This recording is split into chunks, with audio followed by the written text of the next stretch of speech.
Welcome to the Mold Matters Podcast. Whether you are looking for help recovering from mold illness or just want to learn more about creating a safe environment for your family, this podcast is the place for you. Did you know the levels of some hazardous pollutants in indoor air have been found to be up to 70 times greater than in outdoor air? But who's monitoring that for you? Check out mypureproducts.net for the latest in monitoring devices and DIY mold test kits. Take control of your environment with mypureproducts.net. Welcome, everyone, to another episode of the Mold Matters Podcast. I'm here alongside my co-host, Mike Adams. Hi, Jer. How are you doing today? I'm doing good. How are you? I'm doing excellent, and excited to do another podcast. Today's exciting topic is... Do you want to introduce it? Yeah, stack effect. Yeah. Actually, if you're an avid listener of the podcast, you will have heard that come up at least a time or two. Yeah. You know, oftentimes we mention some of these things in passing and don't delve into them too deeply, but today we thought we'd go into stack effect. I think part of it is I ran into a scenario last week that was largely due to stack effect, and that's kind of how these podcasts emerge. Something happens, and then we're like, let's do a podcast on that. Yeah. Stack effect. Yeah. So So let me. Do you want me to kind of throw in a brief explanation, and Yeah, then I you do. fill in the gaps? Yeah, I do. Please. So stack effect is basically where the air at the bottom of a building or at the bottom of a house wants to go up. And that's usually because you've got warmer air at the higher level, Yeah. and it's going up and out of the house, whether it's through windows or cracks in the house or just gaps or whatever. And it's going to pull almost like you might be familiar with Venturi effect, but it's going to pull the lower air that's in the lower part of the building up with it. Yeah. And so you often end up with whatever the air is in the basement becomes almost your same air upstairs. It at least makes its way up into there, maybe temporarily, until Right. some of it does go out. It right? goes out, yeah. And But that's the flow of air in your home, is from down to up, almost always. And that's, well, is it always, or is that predominantly in the winter? It's a great debate. Yeah. Yeah. Well, I think we agreed that is the case, but.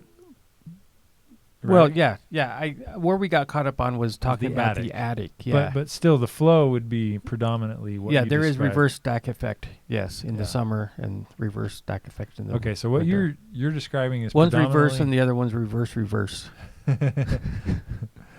So, when people talk stack effect, they usually are talking about, well, I've heard it even be synonymous with hot air rises, right? So they're talking Right, about in yeah. the winter, you pump heat into your cold home, and then that hot air rises to the top Or you can go the other way, cold air falls. when it's in the summer. Summer. Uh-huh. In the summer, your home is very hot, and then you're pumping cool air into that, and the cold air drops, and then the hot air still comes up too. But Correct. so that one's reverse stack effect when Double reverse. when it goes down, or when the flow. Do you remember in football, when you played football, did you run a double reverse? Yeah. I never believed in that, did you? What do you mean believe in it? Okay, so you got a reverse play for our listening audience who are very up on football, probably more than I am. A reverse play is you start everybody going to One direction. one direction to the right side of the field, and then you usually have like a wide out, Yeah. kind of take 3 or 4 steps forward and then come back against the grain and get the handoff. Yeah, That's go a the other reverse. way. That's a reverse play, Yeah, right? Yeah. A double reverse is that guy then, after he goes around, he's going to hand off again to the wide out from the other side of the field, Yeah. and And- now you're going where it was originally intended the first time, Yeah. or trying to trick them into thinking it was intended. Yeah. But my theory was always, if you can fake them out with the reverse, then you're, and they're all over on the original right side of the field, then the double reverse is you're running right back into the defense. Yeah, it's true. Double reverse is a bad play. Real bad. Yeah. Conclusion, double reverse, not a good Don't play. run the double It's reverse. basically like doing a non-reverse. Yeah, and if you coach Little League, they're going to fumble one of those anyway. Yeah, that's true. So I think we're clear on the terms. Yeah, we Stack, when people say stack effect, they're usually talking about hot air rising in the winter and then going up out the attic, and it's pulling in the case where there's a crawl space, it's going to be pulling crawl space air up, Right. through the house, up, out, and then Yep. and then this is something interesting that I didn't quite put together in my head, but it makes sense. There has to be an equilibrium, right? So any air that goes out up through the attics, the hot air in the winter, it's got to be replaced. it's got to be replaced by Right. some air coming in, and that's typically maybe crawl space or somewhere lower in the house Yeah. through cracks. Is that right? Cracks, crevices. Yeah, and it really explains why. I mean, it's kind of been our the thing that we believe for years and years with our company is, if you have a crawl space, you likely have mold, and if you have a crawl space, you likely have mold in your home. Yeah. Because of the crawl space. Yeah, and that's largely to do with stack effect. Am Right. I wrong? That exactly right. Yeah. Yeah. That there's just really, and we've both gone down some rabbit holes and looking at videos where they use smoke blowers and smoke guns I've seen one where they put a smoke machine basically in the crawl space, come Yeah. upstairs, and it's not very long before smoke's coming out the cracks. Okay, so I read an article years ago where this company they were doing an experiment. They found a certain type of mold that was not from that area, and it was a really bright, I think it was a red or an orange. So it's just something that's Very going to stand unique. very Stand out, unique. yeah. They put a petri dish of that mold in the main floor, and I think it was like a high-rise building. Mm-hmm. But I can't remember the exact details, but on the 5th or 6th floor, they had that exact mold show up within just hours. Really? Yeah. They were tracing it upstairs. Yeah, or they were top doing air floor. quality tests up there, and they picked it up. Even on an air quality test, that's even more because it's hard to. Yeah. Yeah. It's hard to pick stuff up on those typically. Yeah. That's crazy. Yeah. Yeah. So, because you think of, we talk about stack effect, but what's the implication with mold? Right. You just gave a perfect example, in crawl spaces and just in general, this whole idea of we're very much against spot treatments, Right. right? Like if you have it in your basement even, or your first floor and it's a 2-story building or whatever. It's going to be throughout the house. We blame it on HVAC units, and I think that's correct to do so. I think that's fair. Yeah. But I guess even stack effect plays a role too, right? Huge I role. mean, yeah. It's not going to just sit on that first No. floor. No. And we're not only talking just the spores, but we're talking the toxins as well. Mhm. So if you have growing mold in the basement from, whatever, a flood or whatever that occurred, even if that mold downstairs isn't sporing, Mhm. it's undoubtedly giving off toxins, Yeah. which are traveling up Yeah. stairs through the stack effect. Yeah, absolutely. And let me give an example of one that I had recently. This was last week. Well, we remedied the apartment, but I was called out to an apartment building here locally to take some air quality tests on the 7th floor. And I didn't know any of the background story. Mm-hmm. And I pull up to the apartment park, only to notice that there's a bunch of Belfour vehicles and trucks with hoses and things going into Right. the base, the main floor of the Yeah. building. And then I'm like, interesting. And as I walk in to the doors, I see containment. Just for the listening audience who don't know, Belfour is a pretty major remediation company, Yeah. disaster company. Yeah, huge, nationwide, right? Yeah. Franchise, I believe. But yeah, and then I see containment as I'm going to the Right. elevator. I get up to the top or the 7th floor and go in, and I'm getting the situation, and as I'm talking to the homeowner, I'm like, wait, did you realize there's like Belfour trucks in the basement? And he's like, oh yeah, that's part of the reason I called you. I was like, oh, very smart. Yeah. He happens to be a licensee, by the way, so he Well-trained licensee. he knows what he's Yeah. talking about. He was also worried about, he was like, well, in some of these big buildings, I don't know if they have one, main trunk that the all the HVAC systems connect to. He was Right. trying to figure out if maybe the HVAC was pumping it through Yeah. maybe some of the other apartments. we realized that talking to the maintenance guy, that was not the case. Yeah, it's usually not the case. But so I But there's an elevator, right? yeah, elevator, yeah. Elevator shaft is going to be Yeah. crazy airflow going up. Yeah. That's Yeah. going to be like, let me come back to that. Okay. So it's a very, very new apartment complex. Mhm. You know how when you're in a new one and you don't see any visible mold, sometimes you just get this gut feeling like, I'm not going to pick anything up Yeah. on an air quality test. I know that exact feeling. You're just like, but you know there's probably something going on in there. Yeah. It didn't feel great in the master bathroom and some things. So I take the air quality test thinking we're not going to find anything. Yeah. And to my surprise, we picked up some Chatomium on the Wow. 7th floor of this fairly new apartment building. Yeah. All the while Belfour's downstairs doing their thing. Stirring up Chatomium. Stirring up some Chatomium. Yeah. Apparently there was some flooding in that first floor. Yeah. In fairness, the Chatomium had spread through the building long before the containment went up. Yeah, I'm sure. And so, anyways, I'm very confident that was, I guess the first test was a month and a half ago. So we're just coming out of winter when this happened. Mhm. Where again, winter, you turn on the heat, that Yep. heat's rising up through Yeah. the levels of the building. And I've heard you say this many times about in an apartment, who pays the most as far as heating bills go? Oh, it's first floor. Yeah. Bottom level. Yeah. First floor is paying for the Yeah. top floor's bill. I think starting at the third floor is where they start to grow mold more readily than any other. Until you go to the fourth floor, and then they're going to have more than the third, and it keeps going up like that.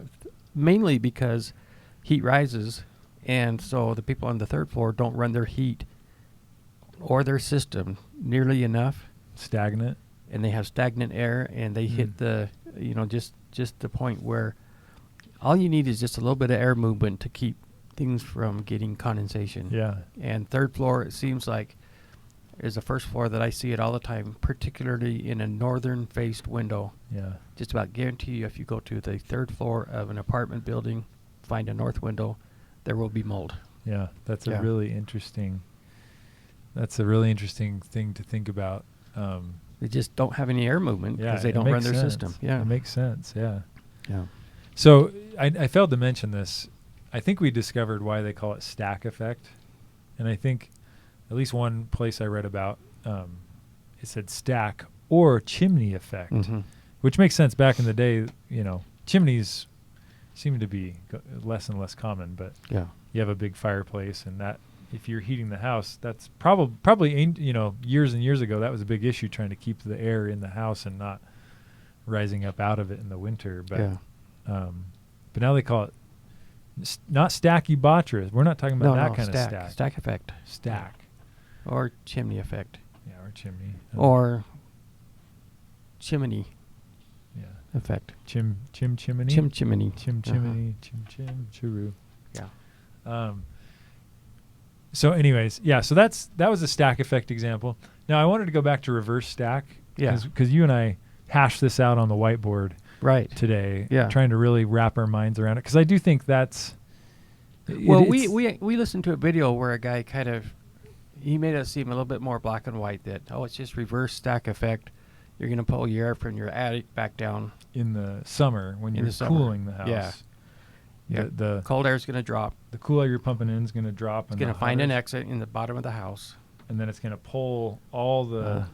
it's going to create a Venturi effect. Right. Or the flow is going to be downward Yes. from the attic to the Yeah. out the house. And then you kind of brought up some things that made me think that maybe that's not... I mean, I think that still happens. I think but- it's possible that But it the happens. attic part Yeah. is where you Yeah, shed some I got to doubt. draw the line on the Explain attic. your doubt about the it pulling the attic. Well, So you're let me just preface Yeah. this by, just out of high school, I worked for an insulation company. I spent the better part of 6 months blowing attic insulation into attics. I know how stinking hot those things are, yeah. especially attics? especially in the summer. Unbelievably hot. Yeah. Even if you ventilate them, There right? is no way that for the most part, that air in that attic is not trying to get up and out. because it's so hot. So hot. It's yeah. just it's rising. Yeah. Very. Yeah. So you're saying the pull that the reverse stack effect would have downward, I would say would be significantly less than the pull of the hot air wanting to get out of those attics. Yeah. The other, I think that's a legitimate point. The other thing that seems a little bit different is we insulate basically the floor of the attic, right, or above the ceiling, whatever way you look at it. Whereas we don't typically insulate crawl spaces between the bottom floor and the crawl space. Right. Not nearly as common. And it's not nearly as to the degree of insulation. Yeah. If you do, you might put some batting in there, but even that has cracks and things that aren't nearly. And I don't think you get the extreme heat or cold in the crawl spaces like you do in the attic. Yeah. Yeah, I failed to mention, but part of the pull of a Venturi effect, for example, is as that hot air rises, it creates a positive pressure, right? It's kind of pushing out, and then so there's pressure differentials is what's really going on. Yeah. 'Cause I didn't explain that very well as far as creating this flow from down to up. It's a lot to do with the pressure differentials that are created. And we thought, for years, Jeremy, we thought it was temperature, but we've learned now that it's the speed of the molecules. Yeah. There really is no such thing as temperature for our listening audience. We do need Let's to not refer to it, it's a hot day anymore. It's just a molecularly speedy day. Yeah, the vibration of those molecules is quite high today. It's very, very speedy day today. Wow, it's speedy out here. We do have a science relative that we need to get him on the line. He's told me all about this before, and it kind of went over my head, but we should. How was your trip? It was speedy and humid. It was you want to talk about ghosting? Yeah, let's talk about this. Kind of applies to what we're talking about. I like ghosting because I actually discovered this. I mean, not to pat myself on the back, but I figured this out on my own. Maybe 14 years ago, I was up in Midway. No, I'm sorry. I was up in Heber, Utah, and a couple was looking at buying a house, and it had a vaulted ceiling. And they said, we cannot figure out these, they called them tiger stripes, but they were kind of faint, darker lines in the vaulted ceiling. And I said, yeah, that's unusual. I didn't have much experience yet. And I said, let me go home and think about it. So I went home and thought about it and kind of figured it out. But what happens is when the attic is really cold, or even with the vaulted ceiling, you don't really have an attic. It's just a space, you know. Yeah. It is really freezing cold. The trusses, or the roof, you know, the 2x4s that line up with the trusses, conduct the cold through the sheetrock in the roof. So the part of the truss that's touching the ceiling sheetrock is ice cold, ice cold. Because it conducts the cold, whereas the other areas are just insulated. Correct. Okay. Yeah. I'm with you. And so on the, you know how we talked about you're always right on the edge of growing mold. Yeah. At all times. Well, you happen to go over the edge on the sheetrock on that vaulted ceiling, or I've even seen them on just flat ceilings, because that line, that tiger stripe, is colder than the sheetrock that's between the struts. Yeah. Right? And so just cold enough to start to form some condensation, probably not even visible to the naked eye, but enough to encourage mold growth. And it's really interesting. It's kind of a faint line, but you can see it where every strut is in that ceiling, and it's because of the cold conduction passing through the sheetrock. And then you're heating the house too, right? Yeah, you're heating the house. So you're heating the house, and so you got freezing because it's cold. Right. And then it hits that cold part of the sheetrock. And it's just a perfect breeding ground for mold. Yeah. Yeah, and they're like perfect lines too. I didn't know until today there was a name for it. Yeah. They call it ghosting. Ghosting is usually when you end your relationship with someone without telling them. See, I didn't know that either. Is that true? Nez knew that. Nez, if you ghost someone, it's like you're dating and all of a sudden they just don't respond to you anymore. Oh, you know, they just disappear like a ghost. Yeah. So this is a different kind of ghosting. We used to call that go on a mission. Well, I'm trying to figure out why they call this ghosting and mold, but I guess it's because, it kind of has this silhouette. Yeah, that's exactly what it is, I Of think. Yeah. Of a ghost. Yeah. Because you can see it's almost like you can see through your sheetrock to the studs. Yeah. Because it's such these perfect lines that are, what is it, 24 inches for whatever they. We actually we did a deep dive into. We have a licensee down in Alabama. He was looking at a museum, and we even did a deep dive on helicopter wings. Yeah. And we realized that this is kind of along the same lines, but flat paint will grow mold more readily than semi-gloss paint. Mm. And it's just because the flat paint is more porous, and so it will hang on to the mold spores and allow it to start to grow, where with the semi-gloss or glossy paint, they will probably, just get They blown can't get off. traction They can't. on Yeah, there. they won't stick. Kind of along the same lines, you got moisture on the ghosting, Yeah. and that moisture is just enough for the mold to hang on Yeah. and start to form, colonies. Yeah, and the way this plays into the stack effect conversation is because that, again, that's usually happening on the top floor of the structure, Right.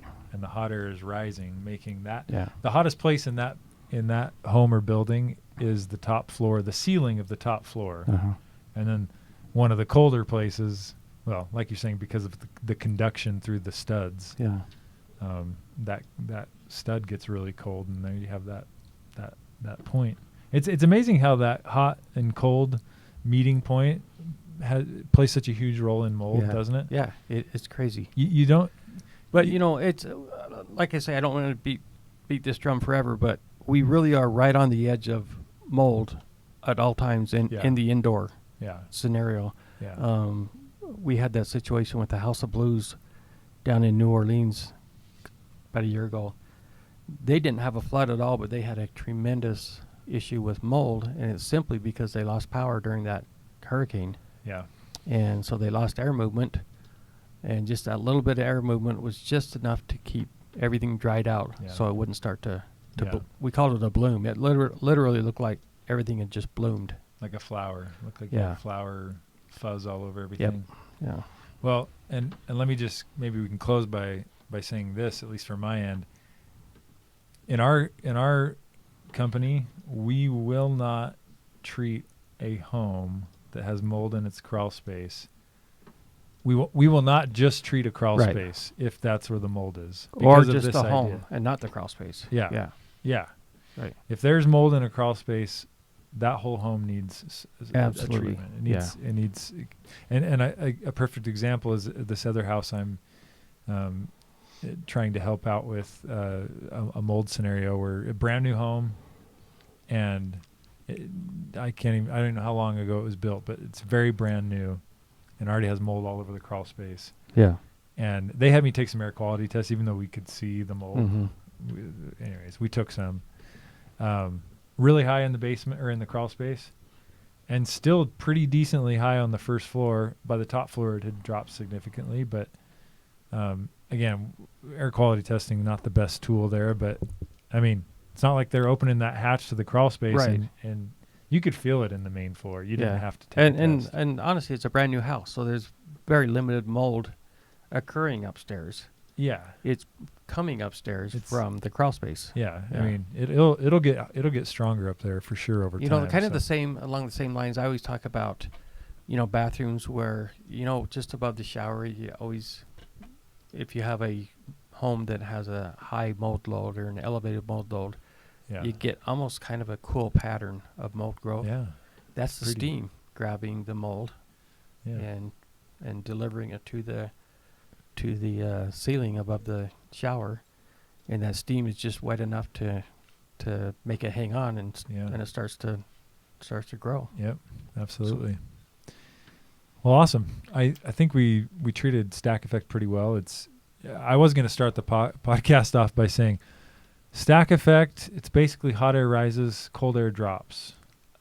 I don't know how much more clear we need to make So, it. Right. Yeah. I was going to just end it there, Yeah. mic drop it, even though I have Uh-huh. a mic stand here. I was going to Right. mic drop it, but because that's really, I thought you that- meant Mike. Mike will just drop it. yeah, Not mic, say anything. yeah, no. I get, but there are some nuances there with kind of the negative positive pressure and some of the Venturi kind of creating that flow that we talked about. So it's a little more involved than hot air rises. Yeah. Cold Yeah. air drops, but it's a big part of the health of your home. But still, it's I mean, when you're going into those scenarios, mold scenarios where, it's the perplexing ones are the ones where some of these oddball rules come into play. When you're trying to figure out something, you got to pull in stack effect, maybe ghosting. Yeah. You pull from all these maybe less common little aspects of water and air and mold, but stack effect comes into play for sure every time. So all right, guys, thanks for joining. Till next time. Hey, push on that what's it called? You mean the subscribe? Yes, that's it. Yeah. push that button. Push that subscribe button. Or flip that switch if you can flip it. I don't know. Yeah. All right, thanks guys. All right, okay, see ya. Thanks for listening to the Mold Matters podcast. Be sure to subscribe for more in-depth information on mold illness and recovery.